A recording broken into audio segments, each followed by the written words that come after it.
aujourd'hui, j'en profite qu'il fasse trop chaud pour travailler, pour vous faire un petit update du potager. Donc pour l'instant, la clôture va pas encore jusqu'au bout parce qu'il faut qu'on mette l'enclos des poules. Il nous reste aussi à faire les composteurs.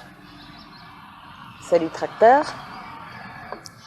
Comme ça, on aura les composteurs entre le poulailler et le potager, ce qui va être la principale source d'alimentation. Alors, côté potager, ça a un peu changé. On a fait quelques plantations. Donc on a, à ce niveau-là, les piments et les poivrons. Ça commence. Hop, les poivrons qui ont commencé déjà à faire des jolis petits poivrons. Donc ceux qui sont bien verts, c'est les sweet chocolate. Et ceux qui sont un peu blancs comme ça, c'est les alba, je sais plus quoi. Prochaine fois, je prends mes anti-sèches. Alba Regia. Hop.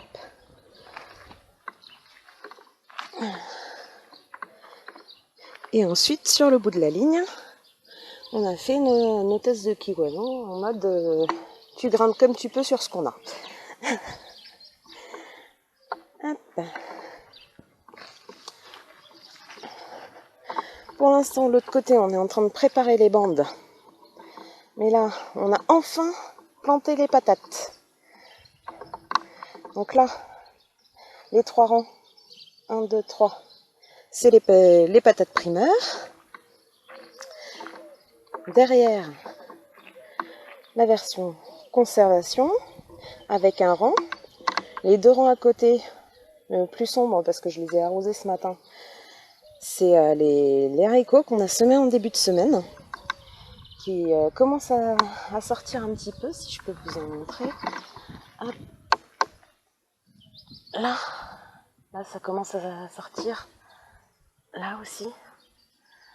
Hop. Là-bas aussi. Mais vu la chaleur qu'il fait, ils ont un petit peu du mal. On en a profité, on a mis en terre aussi les poires de terre. Hop. Là, encore une ligne de haricots. Et je vais peut-être pouvoir mieux vous les montrer. Là, qui commence à sortir. Pouc, pouc, pouc. Une courgette parce que j'avais plus de place dans le rang de courgettes. Une ligne de haricots. À côté, on a essayé de sauver ce qu'on pouvait des petits pois. Pas sûr qu'on en ait beaucoup. Surtout que ceux qu'on avait mis dans le bac, qui étaient bien, qui poussaient bien, qui allaient nous faire une belle récolte. Bon, bah la chienne a gratté dedans. Du coup, récolte en catastrophe, on a fait un petit saladier, une salade, quoi, c'est cool. C'est pas l'année pour les petits pois. Ensuite, de ce bout-là, on a les piments derrière et les courgettes devant. Les courgettes qui, elles aussi, ont souffert un peu du repiquage tardif. C'est pour ça qu'elles commencent déjà à être tout en fleurs alors que le plant est tout petit.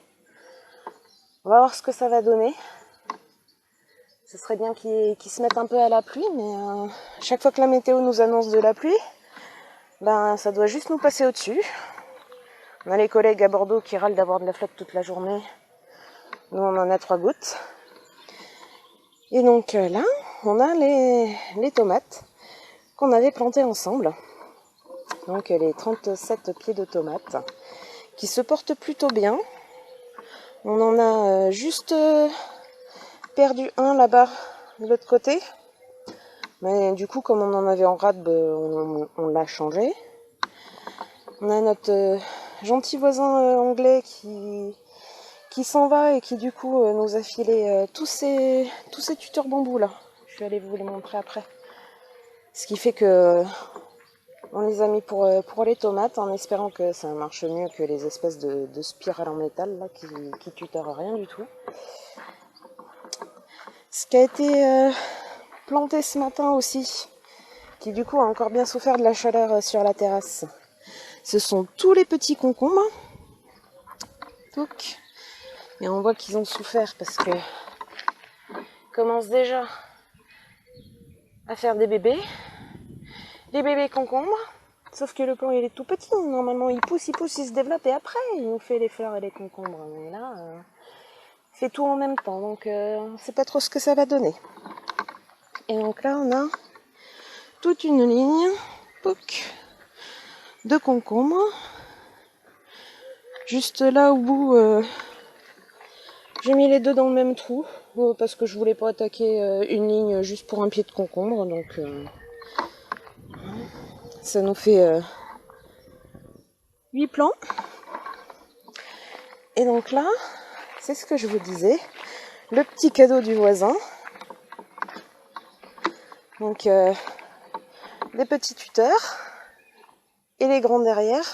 Il nous en reste quelques-uns qu'on n'a pas encore mis. Et il nous a donné aussi des petites cages qu'il avait fabriquées en grillage pour protéger ses cultures de son chat. Et qui du coup, vous avez pu les voir sur les patates, nous servent à protéger nos cultures du chien. Elle maîtrise pas encore bien le concept des allées, même si ça commence un petit peu à s'améliorer. Donc ça a quand même pas mal changé de tête depuis la dernière vidéo. Et donc là en fait il reste de ce bout-là, cette bande-là à tout préparer pour pouvoir mettre nos aubergines. Là je sais plus, je crois que ça doit être des tomates. Et on a une par là-bas où on va mettre les melons. La première, ça va être les patates douces. Et sur ce qui reste, on pourra commencer à repiquer les poireaux. Les poireaux qui monopolisent l'espace longtemps, mais qui sont tellement bons. Côté poule, on avançait sur le déblayage de la zone. Mais il nous reste quand même à nettoyer tout le long du grillage parce qu'il va falloir qu'on plante le maïs. Sinon il va aussi se sentir trop à l'étroit dans les petits pots. Mais mine de rien ça progresse. Il faut vraiment qu'on trouve de la paille parce que alors là on est passé direct de l'hiver à l'été.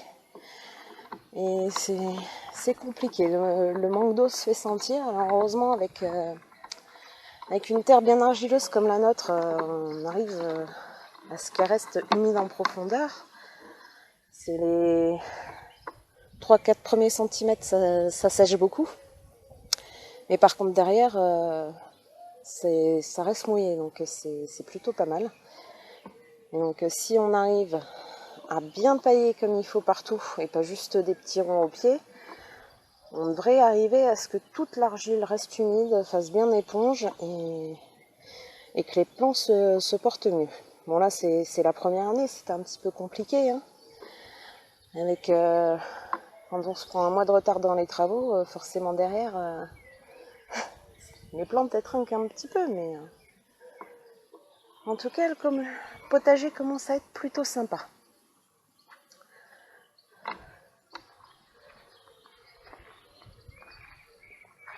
Et oui, on a notre poirier, bon, qui n'a pas trop fait de poire parce qu'il s'est fait un petit peu asticoter par la mini-pelle. Déjà, vu ce qu'on lui avait mis à l'automne, on savait que ça allait être une année compliquée. Mais il est vivant, donc après, cet automne, on fera le tri là, dans toutes les pousses qui sont parties du tronc pour choisir les branches qu'on gardera.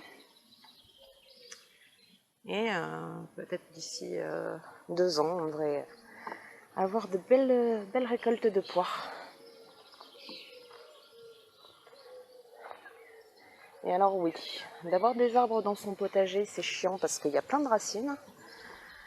Par contre là, quand on voit les cheurs qu'il y a, eh bien, c'est bien sympa d'avoir des coins à l'ombre.